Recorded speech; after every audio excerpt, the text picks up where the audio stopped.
President Buhari speaks. Governor Obiano takes action as that toll rises in Onitsha. Tanker explosion. Federal government, labor unions adjourn meeting again. In international news, a Brexit deal has finally been reached between UK and the European Union, but challenges ahead. And in sport, Oyinlomo Quadri, Blessing Samuel reached second round of second leg of 2019 Lagos Open.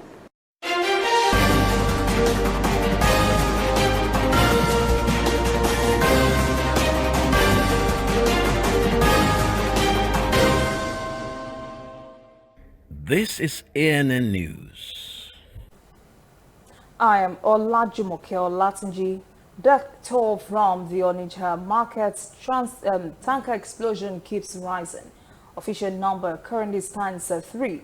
President Muhammadu Buhari has joined Anambra State Governor Willie Obiano and other Nigerians in expressing sadness over the death. Sources say the driver lost control and drove the tanker into a drainage at Upper Weka in Onitsha. It spilled its contents around the area and exploded. Some parts of a Chanja market, 6 houses and many vehicles were razed. Many Nigerians have criticized the state government for not equipping the state fire service to adequately respond to fire outbreaks. Onitsha is the commercial nerve center of the state and the southeast in general. It is home to one of the largest markets in West Africa and many industries and companies. Many residents reveal the city has been relying on the Delta State Fire Service for these types of emergencies. Organized labor and the federal government have again failed to reach an agreement on the consequential adjustment in workers' salaries as a result of the new minimum wage of 30,000 naira. At the end of the 9-hour meeting, Minister of Labor and Employment Dr. Chris Ngige, who presided over the meeting, confirmed the negotiations would conclude once the committees submit their necessary report. Ngige says the meeting would reconvene later this evening. A Sokoto State governor and some northern leaders are demanding prosecution of traditional rulers involved in banditry and other forms of criminal activities in the country. Sokoto State Governor Aminu Tambuwa, Kebbi State Deputy Governor Samaila Yombe Dabao, and the Sultan of Sokoto, Said Abubakar, attended the town hall meeting. Also present were emirs of Yauri, Zanfara, Gwandu, Mafari, Dansadao, Maru, and police chiefs. A communique issued at the end of the meeting was signed by the Emir of Agungu and Sokoto State Chairman of the Nigerian Union of Journalists, Isha Shuni.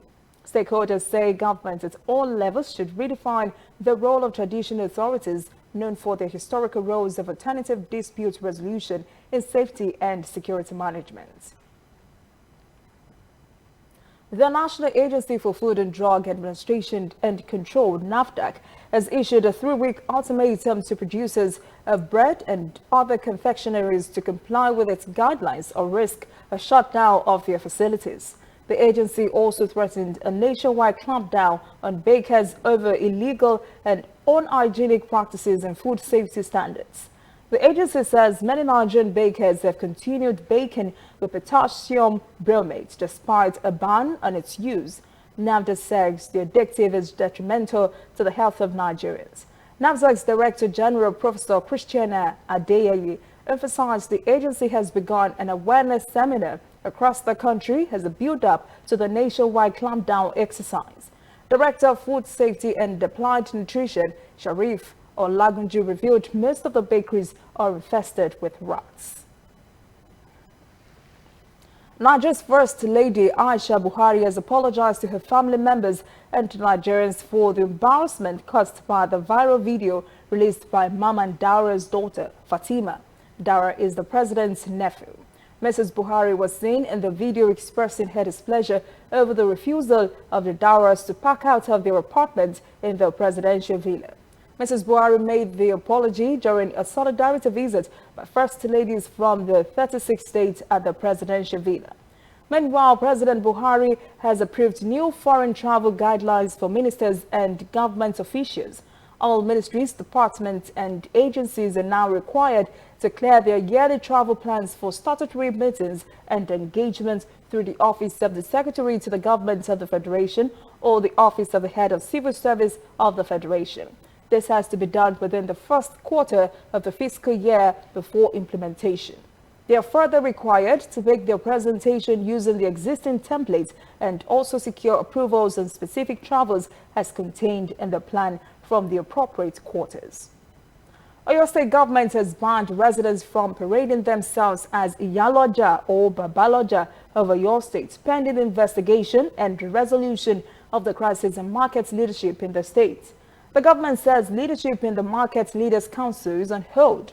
State Commissioner for Trade, Industry, Investment and Cooperatives Adeniyi Adebisi says it is important to find a lasting solution to the infighting so as to entrench lasting peace among members of the body. Coming up, African news. 9 persons so far killed in Guinea Protests against constitutional amendment. And later, international news. A Brexit deal has finally been reached, but challenges remain in Brussels and London. This used to be me.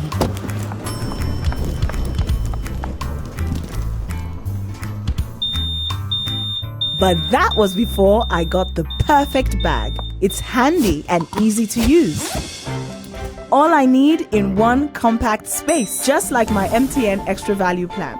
I used to get one plan for my calls and then try to remember which data plan worked for me.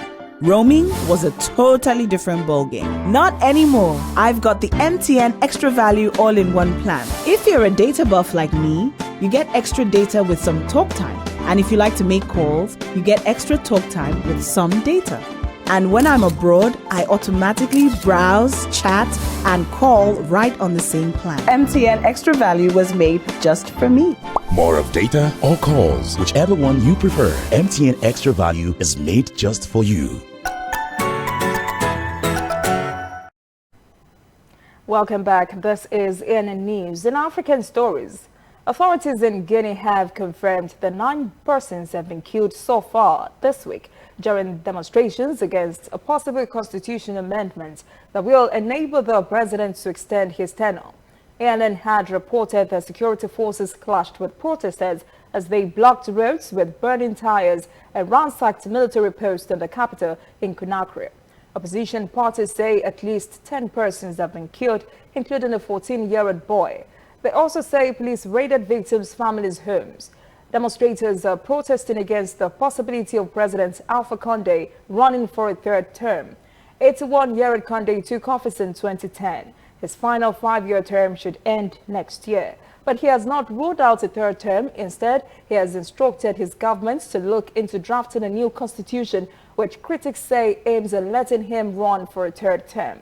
Guinea's opposition members and civil society groups called for a 2nd day of demonstrations on Wednesday after Monday's deadly protest. Meanwhile, 8 opposition leaders accused of organizing protests against the president are reported to have gone on trial in Guinea.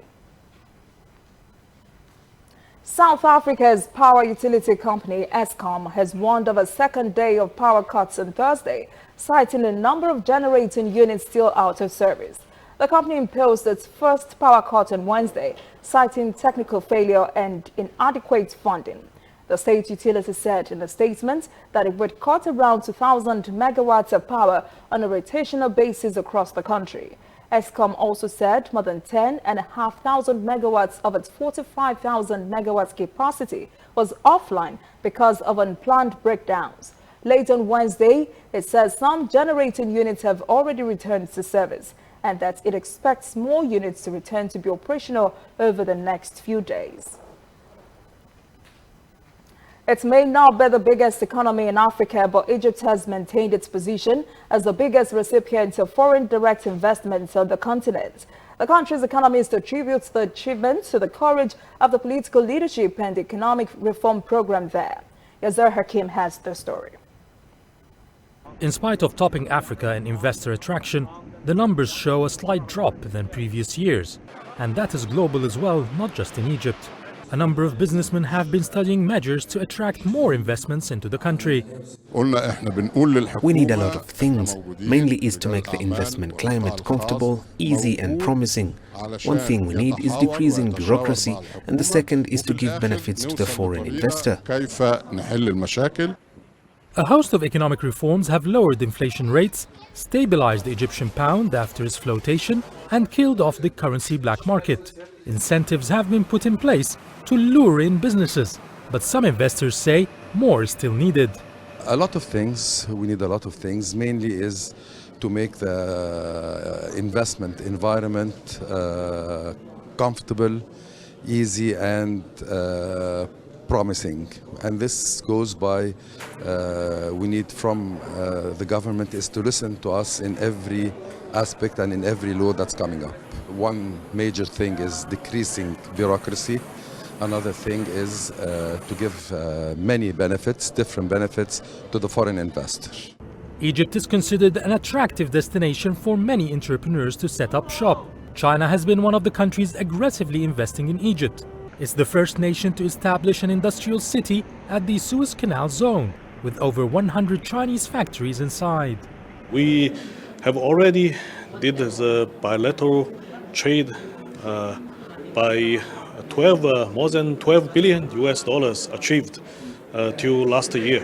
But I guess the potential is huge. We are working mainly to the private sectors to promote them to how to cooperate with Chinese state-owned companies and private sectors, and to explain with them how to do business with China. Most of the current foreign direct investments are geared towards real estate and services sectors like tourism, but experts here are focusing on industrial production. For investment, we are focused on the textile, something like textile, steel industries, and oil and gas, of course. As we know, Egyptians have developed nowadays more oil and gas, and some Chinese company can help in this industry. The average inflow of foreign investments into Egypt in the last 3 years is about $6 billion a year. Experts say if red tape is slashed and due incentives are set up, investments could reach $10 billion in the next year. For many years now, Uganda has been working on how it would reawaken economic growth in the country. The country even joined hands with the International Monetary Fund in this effort. The country is still on it. Economists say more government efforts are needed to stimulate economic growth. Reporter Michael Baleke has the details. Only a handful of shoppers are passing through Nakawa Market in the capital Kampala. Annunciata Ashaba sells second-hand doormats and bedsheets in this usually busy open market. But she says recently her work has not been as rewarding. People don't have money anymore. The profit margins from my day's sales can barely meet my personal expenses. I have to pay market dues and taxes for this stall. My stock is dwindling, but I cannot afford to replace it. Many traders here share Ashaba's story of diminishing sales and low profit. Faced with difficult economic environment, many Ugandans are spending cautiously, which means traders like Ashaba are not earning as much as they used to. Some also say they are piling up. Debt levels, high interest rates and a current account deficit have dampened Uganda's economy. Weak exports have also been dragging down growth.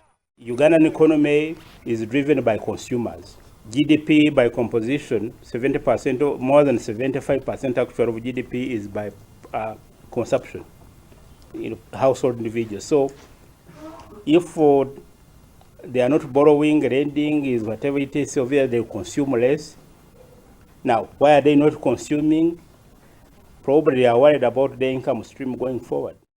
The Bank of Uganda's Monetary Policy Committee has cut interest rates in a bid to stimulate growth. But economists say more needs to be done at the government level. Nobody borrows just because interest rates have come down, and nobody lends just because the rates are going down. So we need to know that private sector credit is about opportunities. So is the economy generating opportunities for people to borrow? Because even when private sector credit grows and the demand in the economy is subdued, you're going to create non-performing assets. Analysts also warn about the government's ambitious infrastructure program. Roads, bridges, power dams, and a new international airport are all being built on loans. The government says the projects are fueling job creation.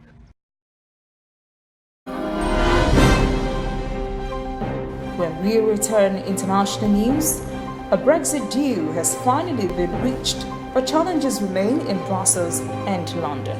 And later, sports. Two Nigerians reach second round of 2019 Lagos Open. Welcome back. This is ANN News, not a world event. A Brexit deal has been struck between the United Kingdom and the European Union. This means Britain could be out of the bloc on schedule by the end of October. After a marathon night-long negotiating session in Brussels, Prime Minister Boris Johnson signed the deal, even though there may still be challenges waiting in London among opposition factions. European leaders and the British Parliament will still have to approve the deal as well. European Commission President Jean-Claude Juncker has characterized the deal as fair and balanced for both sides. He said it is a testament to a commitment to find solutions. This agreement is coming just hours before EU leaders were due to meet in Brussels. But opposition has begun to rise against the new deal.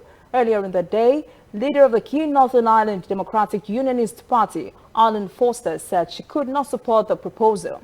The new agreement, which set out a revised plan for Northern Ireland, must still be formally approved by all EU member states and ratified by the European and UK Parliament. The Northern Ireland backstop issue has been a major stumbling block in the previous deal. Sources close to the talks said Johnson had to make several concessions to be able to fulfill his promise to get Britain out of the European Union this month. U.S. Vice President Mike Pence is in Ankara, Turkey, to convince Turkish President Recep Tayyip Erdogan to scrap the offensive in northeastern Syria. President Donald Trump has denied responsibility for the operation that was meant to push Kurdish fighters from the border region. Trump says his administration is in a better position to mediate between Turkey and the Kurds. So he wrote a letter to Erdogan last week after U.S. troops were pulled out of Syria. In the letter, Trump told Erdogan, quote, "Don't be a tough guy. Don't be a fool," end quote. He was urging Turkey not to launch a military offensive in northern Syria, but Erdogan ignored his request. Reports say he threw Trump's letter in a trash bin. In recent years, the Kurdish-led Syrian Democratic Forces Alliance has been a critical ally to the U.S. in the fight against the Islamic State in Syria. There are fears that destabilization of northern Syria could lead to a jihadist resurgence. The International Monetary Fund, IMF, says the world economy faces elevated risk and is set to slow to weakest rate of growth since the 2008-2009 global financial crisis. The IMF now pegs its world economic outlook projections at a 3% increase in the size of the global economy in 2019. That is down from the 3.2% it predicted in July. It said the change was largely the result of global trade frictions, including the USChina Trade War.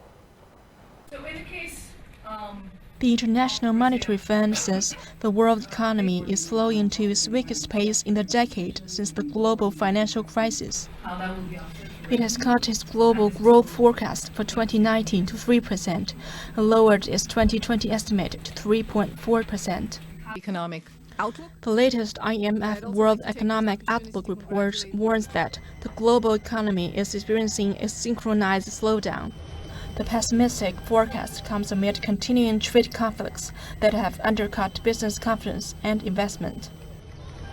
The report shows that advanced economies continue to slow toward their long-term potential, with growth downgraded to 1.7% this year and next year. Growth in emerging market and developing economies has also been revised down to 3.9% and 4.6% for 2019 and 2020 respectively. The IMF recently estimated that the US-China trade tensions will cumulatively reduce the level of global GDP by 0.8% by 2020. American and Chinese trade negotiating teams say they have achieved substantial progress in multiple areas after holding a new round of high-level economic and trade consultations on Thursday. They say the negotiation focused on various areas, including agriculture, intellectual property rights protection, exchange rates, financial services, expansion of trade cooperation, technology transfer, and dispute settlement. The October 10 to 11 high-level economic and trade consultations in Washington wrapped up with progress in areas including agriculture, intellectual property rights, currency exchange rates, financial services, and expansion of trade and technology transfers. The two sides also discussed future consultations and agreed to strive towards reaching a more comprehensive agreement. U.S. President Donald Trump met with Chinese Vice Premier Liu He, who led the Chinese delegation in this round of negotiations. Calling the latest round of talks a substantial phase one, Trump urged both sides to finalize the text of the deal at an early date and move forward with future negotiations. China does agree with the United States in reaching a trade deal.